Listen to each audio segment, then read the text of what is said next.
What was it? Forrest Gump had said.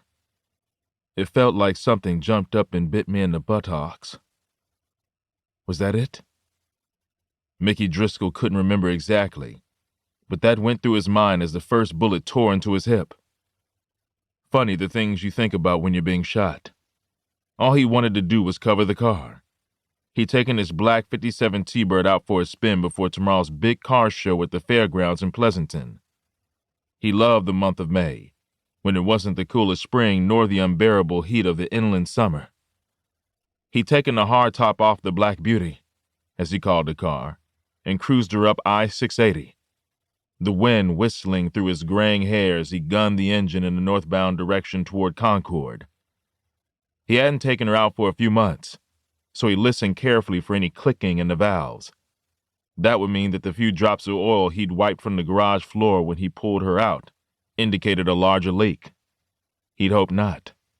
It had been over a year since he'd had the 312 engine rebuilt, and the warranty had just run out.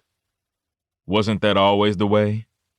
He got off at Treat Boulevard, turned around, and headed back home towards San Ramon, waving at an exuberant older man frantically honking his horn and giving a thumbs up to the beauty. Ah, old guys in their cars. He took the Crow Canyon Road exit, followed the side streets to his sleepy little cul-de-sac, pulled into his driveway, and was getting out of the car to open the garage when a sledgehammer hit him in his right hip, folding him across the top of the open car door.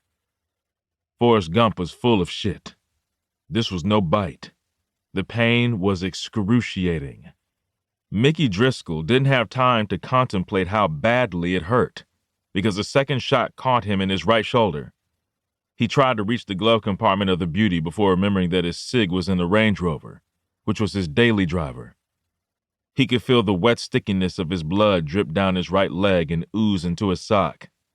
Then came another shot, this one to the left shoulder. He was a sitting duck and he knew it. He thought about Janet and the girls. Thank God they weren't home. Shannon had basketball practice, and Janet was picking Skylar up from ballet. He felt a fourth bullet enter his left leg, obliterating his hamstring. So much for the 10K he'd been training so hard for. The thought almost made him smile. He hated running. He was only doing it for Janet. She was the runner in the family.